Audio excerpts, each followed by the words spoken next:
Hi, my name's Phil. I like talking about politics. So, Trump's federal crackdown has begun in Washington, D.C. He claimed he needed to take control of violent crime, even though it's fallen dramatically over the past couple of years.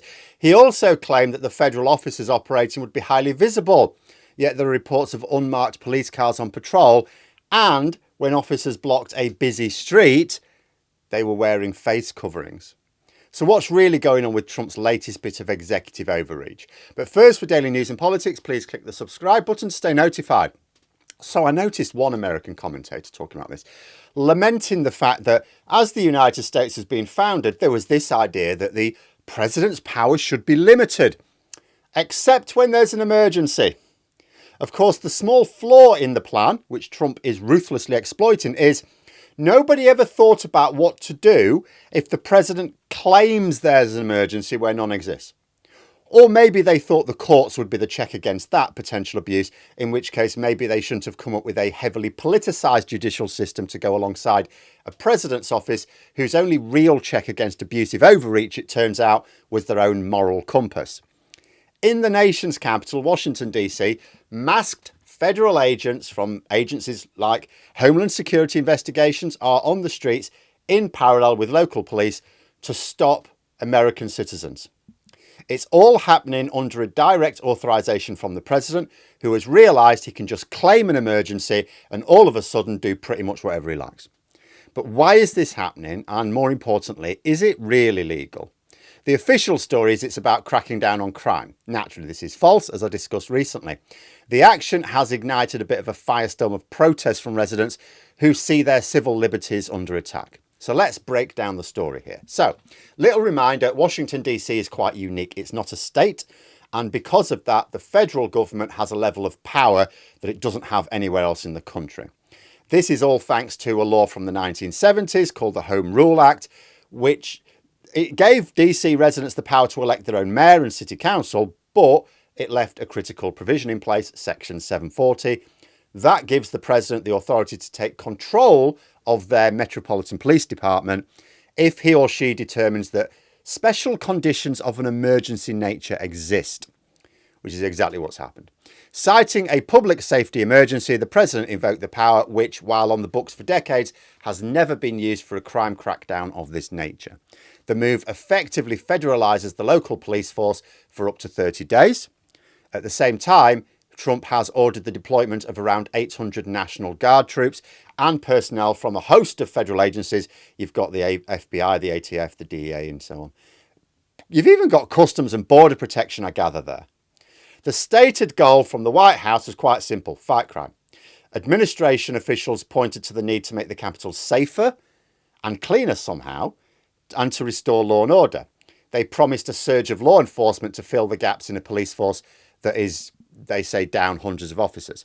The president's message to criminals was, this is a crackdown. But from the beginning, local leaders and residents have questioned the whole idea. The mayor pointed out that violent crime is falling in the city. It's at a 30-year low. DC council member, after looking at the initial arrests coming out from this federal surge, said, well, this just looks like a normal Saturday night in any big city. What's going on? Lots of the arrests are for very minor infractions, which, by the way, the agents there can't do anything about. They have to, so Trump's federal agents have to go in and go, oh, you're doing that minor thing. Oh, I ain't got the power to arrest. Oh, can we have the local police, please? So it's still the local police doing it. This federal presence is going beyond just press conferences. Residents across the city have begun reporting large groups of federal agents, sometimes in unmarked vehicles, patrolling neighbourhoods. They've been spotted in commercial areas like Georgetown, residential areas, far from the typical tourist areas. But the most alarming development for a lot of them was the appearance of checkpoints. So on Wednesday, a checkpoint was set up on 14th Street Northwest, which is apparently very popular for the nightlife, very busy street. It involved a mixture of local police and federal agents, including some from Homeland Security Investigations. Some of these agents were wearing vests identifying them as part of ICE's enforcement and removal operations. Now, according to reports and eyewitnesses and some of the footage I've seen, you are having drivers being stopped for minor things like, seatbelt stuff, broken tail light, that sort of thing. And a DC police spokesman later said that, there were 344 cars passed through a particular checkpoint, 28 vehicles were stopped, 38 notices for minor infractions issued, right?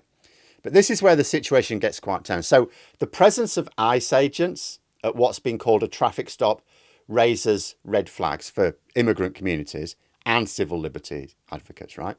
It creates an immense concern that the routine traffic stops are a gateway for federal immigration action, especially after the police chief issued an order allowing for greater cooperation, like sharing information about people who are stopped at at these checkpoints and helping transport detainees. So it started to look a lot like a Trojan horse here. Was Trump really going to all this trouble just to make sure everyone's taillights were working? I'm not sure that classes as a federal emergency.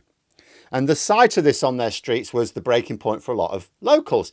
Protesters were gathering near this street. Lots of chants about the police, not all of which are very complimentary. They held signs warning oncoming drivers about the presence of ICE. For 2 hours, they had this demonstration continuing, very loud, very clear rejection of this new federal intervention into their lives. So is this really legal? I mean, the DC Home Rule Act does give the president the power to take control of a city's police in an emergency. Legal experts have said that while using the power for a crime crackdown is unprecedented, the authority is written in law. However, the law specifies the power is to be used for federal purposes. That phrase is quite critical here. What exactly is a federal purpose? Could be open to interpretation. Certainly could be challenged in court if that does any good. Does stopping a driver for a broken taillight serve a federal purpose? Then there's the National Guard. Now, because it's not a state, the president actually has direct authority over its National Guard, unlike in states where the governor commands them. That means the president can deploy them in the city with way fewer checks and balances. And while the Pentagon has stated that the Guard members are not armed and they're there to support law enforcement, they do have the authority to make arrests if needed, certain arrests, not minor offences, I gather. So that creates a blurred line between military and civilian law enforcement that is obviously concerning locals. Finally, we've got the federal agents themselves. So agents from multiple agencies, they're patrolling city streets. And while these agents have jurisdiction to investigate federal crimes anywhere in the US, their visible presence conducting patrols and assisting in traffic stops is unusual. A former Homeland Security official had said that it's not clear what authorities those federal agents have to arrest someone for a petty crime, which is not generally considered a federal offence. And this web of overlapping jurisdictions and emergency powers creates a confusing and intimidating environment for people there. When you get pulled over, who's stopping you? Is it a local police officer just going, mate, your taillight's out, do you want to sort it out? Or is it a federal agent from somewhere investigating global crime that's now stopping you because your seatbelt's not on properly? What are your rights in that situation? You don't even know who's stopping you for what purpose. The lack of clarity is itself a source of fear. The federal intervention was not met with silence. It was met with immediate protest. Residents gathered at DuPont Circle on the streets where agents were patrolling. They had a message which was basically go home, and signs warning of ICE checkpoints reflected a deep-seated anger at what many see as a move that is not in line with the stated objectives. The protests are driven by fear, really. There's the fear that this is politically motivated. That's fairly obvious. It's not a genuine public safety operation. The president has been vocal in his criticism of leadership in major cities, particularly where it's Democratic leaderships. And many in DC see this as a way to create a laboratory for a more militarised approach to urban policing that will be expanded across the rest of the country. Second, you've got the visible presence of ICE and HSI agents. That's terrifying immigrant communities. The policy shifts allow DC police to cooperate more closely with immigration authorities have shattered a trust and reinforced the idea that the crackdown isn't about crime. It's about immigration enforcement.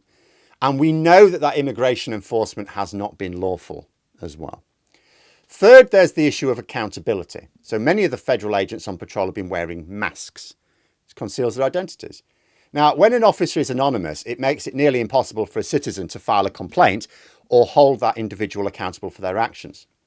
Now, this lack of identification, combined with the immense power these agents wield, poses a threat to lawful public dissent and personal liberty. The protests represent a fundamental clash of narratives. The administration says it's making the city safer, but the people on those streets are saying, safer for whom? Because they see an occupying force, not a protective one. They see an assault on their city's autonomy and an attack on the rights of themselves and their neighbours. You know, this temporary federal takeover of the police is legally set to last for up to 30 days, unless Congress votes to extend it. But the implications of this action can last a lot longer.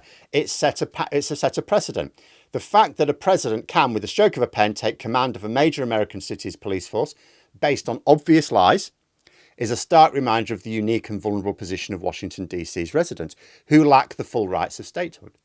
Further, there's active political discussion about making such a situation more permanent.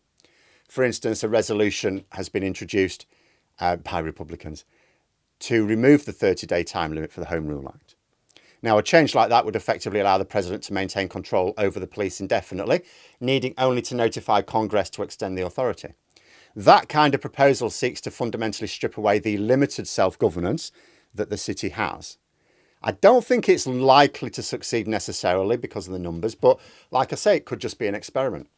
Testing things out before the midterms. If Trump succeeds in gerrymandering those midterms and increases Republican strength in Congress, he may have plans to go much further later on.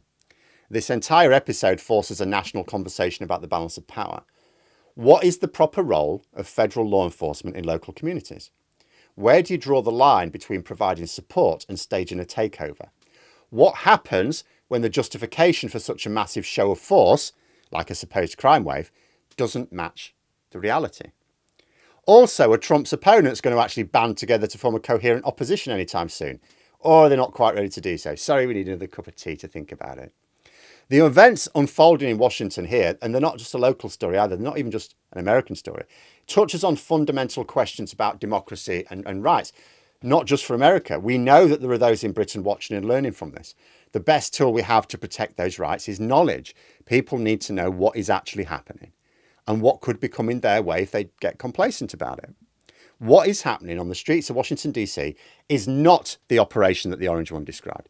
It's something very different, more sinister. Why did the president lie about what he's really up to there? Why are officers wearing face coverings whilst on duty? Those are not massive red flags. I don't know what is. But let me know what you think in the comments below. And for more content, you could subscribe to the channel or even join for access to streams and behind the scenes updates. Thanks for watching, and until next time, I'll see you later.